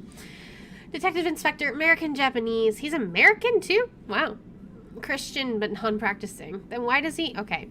I thought he'd be like agnostic like Rebecca. Or atheist. What is Kirk? Or agnostic like Zach. And yet he says he's Christian? What's Angelican and what's Kirk? These questions I have. Bachelor's degree in forensic science, likes ice cream, Shirley, Ophelia. What the heck is Ophelia? Shirley's car. Old-timey action movies and thrillers, kart racing, jazz and swing, Sherlock Holmes. Justice. He's Batman. There was a little love between his parents, and though he grew up privileged, he found little joy in student life. He saw the standardized testing system as a chore and considered his popularity amongst his peers to be an annoyance. Rebecca was the only one he considered a friend at St. Goretti, and he was no better when he went into university. If anything, his indifferent outlook got worse with his parents' divorce. He initially took law, but that was quickly disillusioned by how heavy-handed and abused the system was. Forensic science, on the other hand, became fascinating for him. He served a brief time as a police officer before he applied to join Luxford's criminal investigation department. Early on, he was too eager to deal out justice, but his numerous years of service became quite a learning experience for him. Now, as a detective inspector, he's been assigned to his biggest case yet. Dun, dun, dun. I like how this is still here this whole time, no matter what. So what's Ash's like? Holy! Oh my god, it's even longer. Is Luke's gonna be even longer? I cannot believe it's this long. Oh my god. Oh my god. Oh my god.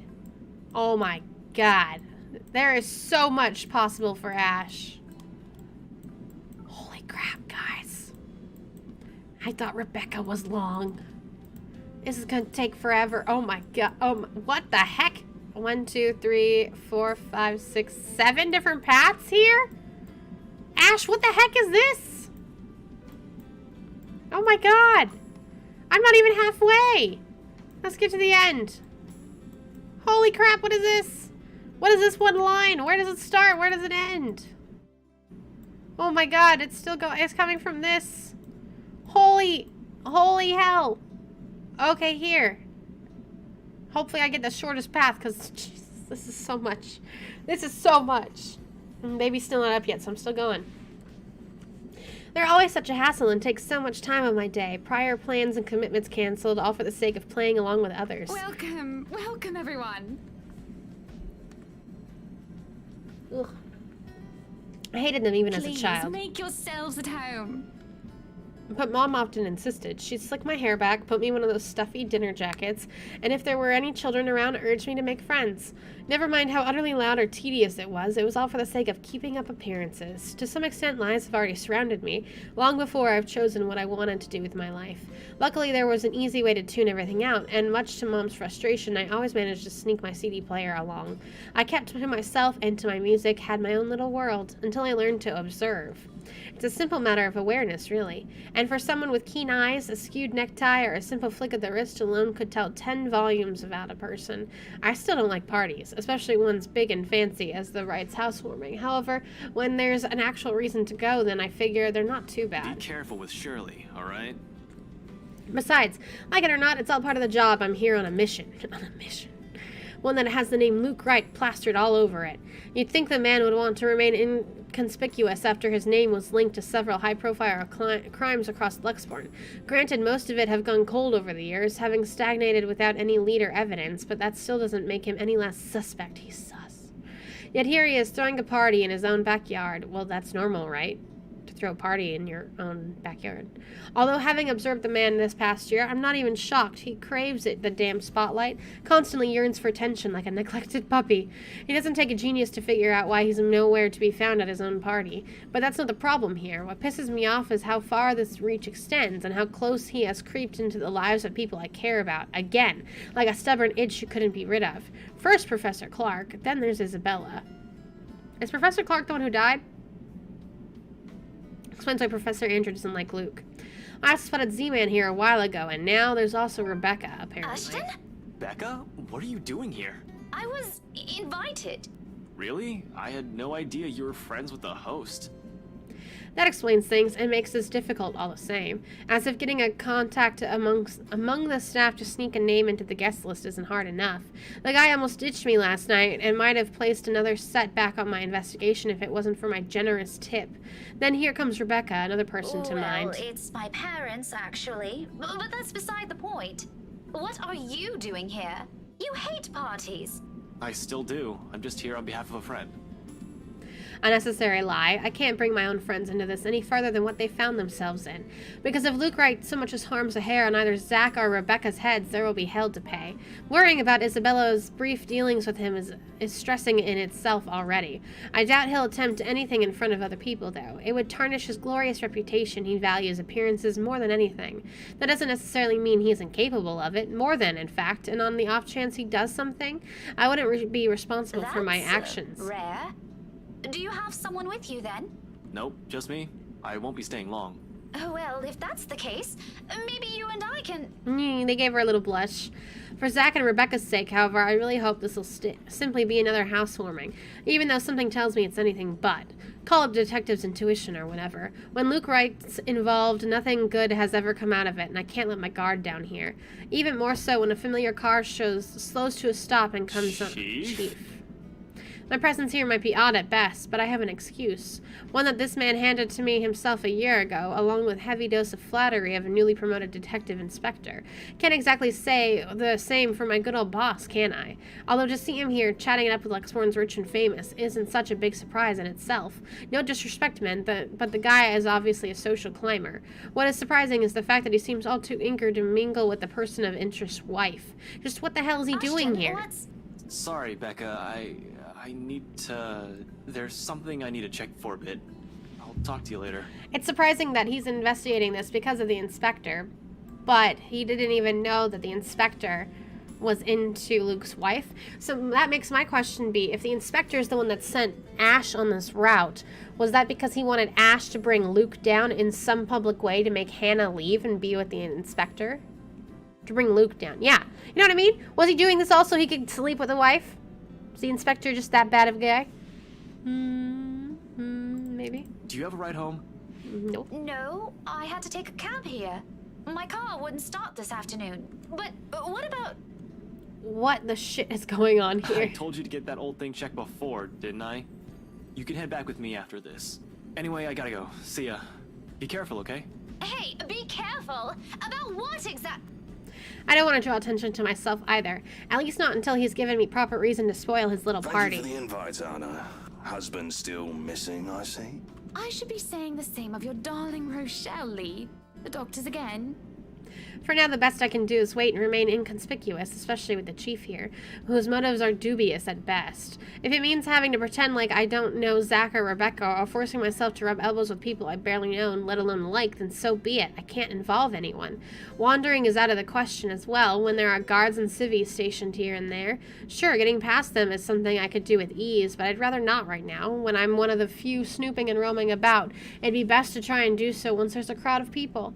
If their interior designers' drunken claims are to be believed. Yes, well, what about Luke? It's not like she said he was murdering people. Should we file a missing persons report now, or do you want to wait 24 hours? He's around. You know, I can tell if someone's bluffing. It's all come down to how well I'll play my cards tonight. With a good hand, this party is going to give me a breakthrough I need to crack Luke right, or something to prove my suspicions wrong. Maybe find out what kind of game my boss is also playing. I've had an inkling before, a few hunches tempered down by how much of a bumbling fool the man appears. But one does not simply deal with the rights and get invited to a party they host without wanting anything from either of the two. Or it's the other way around. So with a last wary glance at the two, I head into the ballroom. I just hope this will not complicate things further. Shit. By the time the party's in full swing, night has fallen, yet there still isn't a Luke Wright in sight. The man can be quite ostentatious, but this, frankly, I'm impressed. I don't even know how many hors d'oeuvres I've already stuffed in my face with. That looks delicious. Yummy. One too many, probably. The servers have already given me a stink eye every time I saunter over to the buffet table. Blame your employer, not me. He's the one who had the guts to show up late. Besides, most of the guests' idle talk is concentrated in this area. Despite standing under the same roof with the same people they're whispering about, some just couldn't resist. I might as well keep an ear out for any useful info. Suarez still fixing that tech problem? Tech problem. Suarez is his god, Kylie's dad. It's been 3 years. Sooner or later, the Blighter will put 2 and 2 together. He might have already. If the red tape I'm being slammed with these past few months suggests anything, that or someone has been pulling the strings. I wouldn't be shocked. This case would not have gone on this long if the scumbag didn't have a mule of some kind in the force. Shush you, we all know Suarez just wants an out. I knew he was bad news the day the merger with Evans Incorporated happened. Fair. Glad I did not have to deal with that. But keep it down, someone might hear. The wife especially. The kind of negligence has always been an advantage, but sometimes I wish I could be smashed drunk while doing this. I wonder if Suarez is just looking at their numbers and he's losing money constantly, which is why he married Hannah to begin with, because the Evans were rich. Having sharp ears also means you get to hear the most unsavory things. Who cheated on who this week? Who's one person's motive for bashing someone's skull against a wall? Or a father's excuse for burning his own daughter alive? That sort of stuff. What? After a few years, it gets tiring. You get desensitized to it. But humans could also be downright awful. Sometimes there simply isn't enough brain bleach in the world. Sadly, the wine is no-go tonight, and mostly for show. I'm up for another drive later, for one, and I definitely want to be sober, in case anything comes up. And something always comes up in assignments like this. A detective inspector dying of cardiac arrest, for example, because I can feel the moment my heart grinds to a halt, the second I shift my eyes to the corner of the ballroom. Right. Some will say I'm acting a touch bit paranoid. Yeah, and maybe I am. This is the party and she's the hostess. It goes to say that she'd take the time to mingle with her guests. But Hannah Wright, née Evans, isn't without her fair share of accolades. At least to the public, she doesn't seem like it. Unlike her husband, she's the one with the business sense, not to mention the impressive track record needed to manage a company, or effectively hide whatever irregularity there might be. She's clean, as far as my agents and I have found, but it doesn't rule out the possible involvement of whatever her husband's up to. Even with Z-Man's personal opinion of the woman, there are certain gut feelings you really couldn't shake off. Hell, Luke Wright came out clean in previous reports until I bothered to take a deeper look into it. What I found may not be sufficient to bring anyone to trial yet, but it's enough to nurture suspicion. This may be a bit of an overreach, but no one lasts long at my line of work by being careless. It would catch his eye a lot better if you wore nicer clothes, don't you think? You actually heard that? Didn't realize the housewarming was going to be this fancy. I would have gone with a nice dress if I knew. Nothing to be worried about then. She's probably even more careful with appearances than her own husband, having grown up in the spotlight focused on her. Yet, even knowing that, the anxiety stays, has been since the party started. I've brushed it off earlier. Who wouldn't feel edgy, right? I've gone undercover in a party hosted by the very person I'm investigating.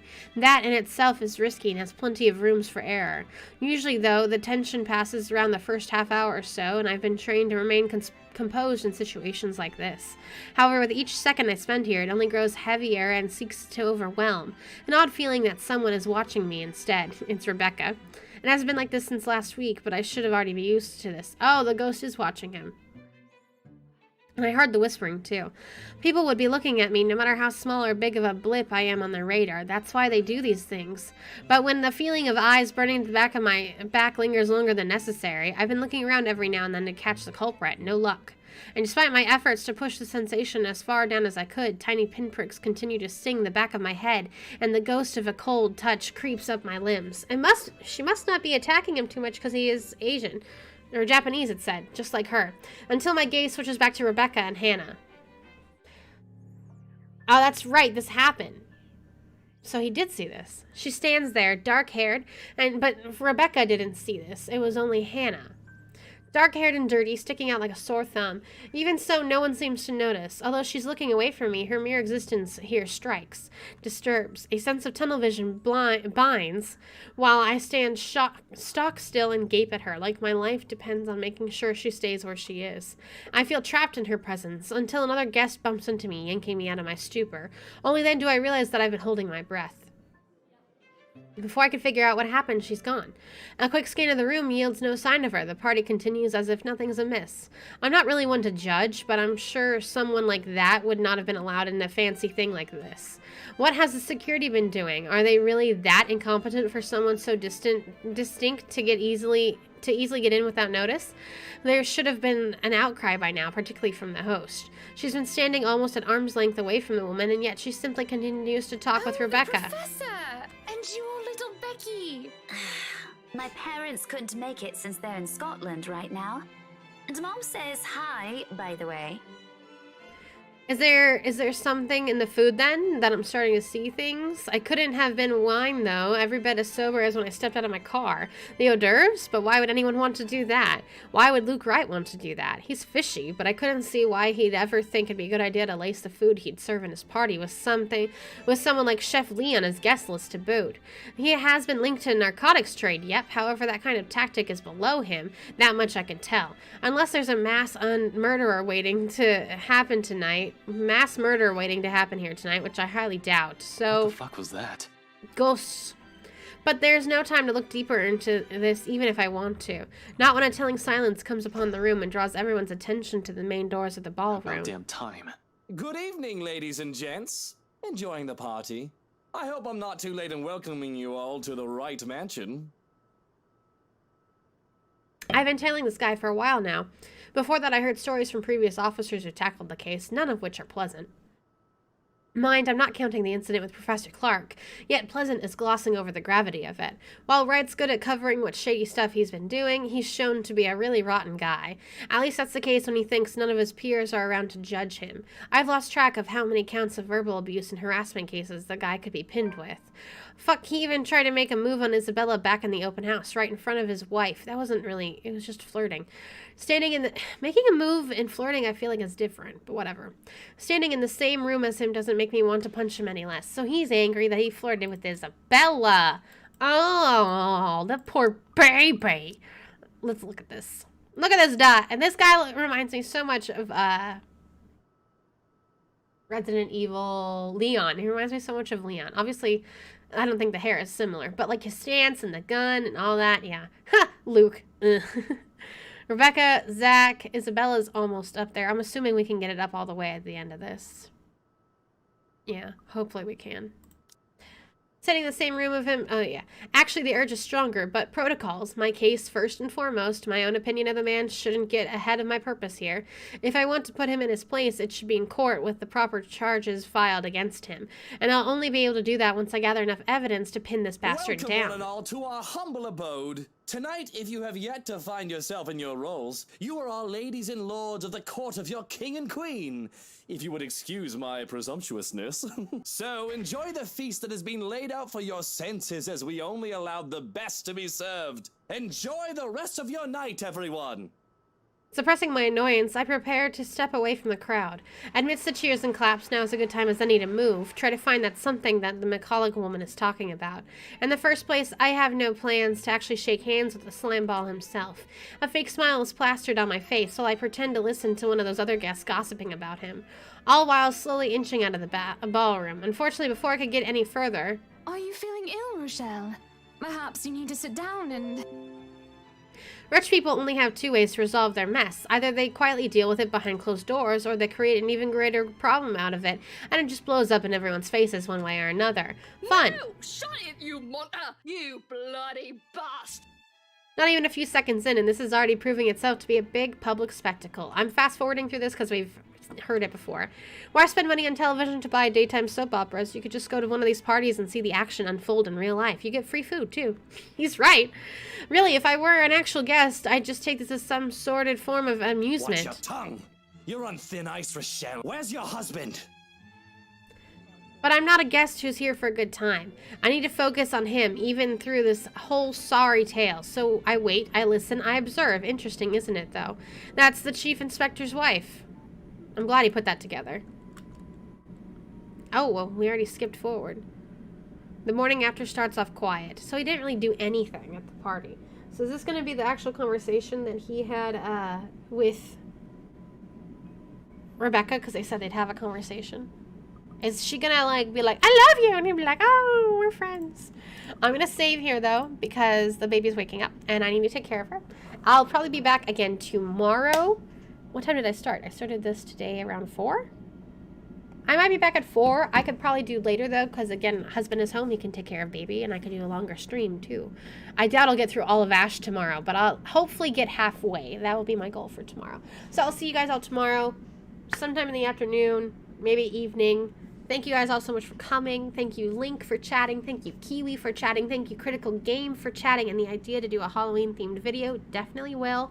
And as well as Legendary Anime Fan for popping up at the last second. Thank all of you guys so much. I appreciate your support because it's nice. It's nice to be supported, you know? It's nice. But again, I'll see y'all tomorrow. And until then, bye guys.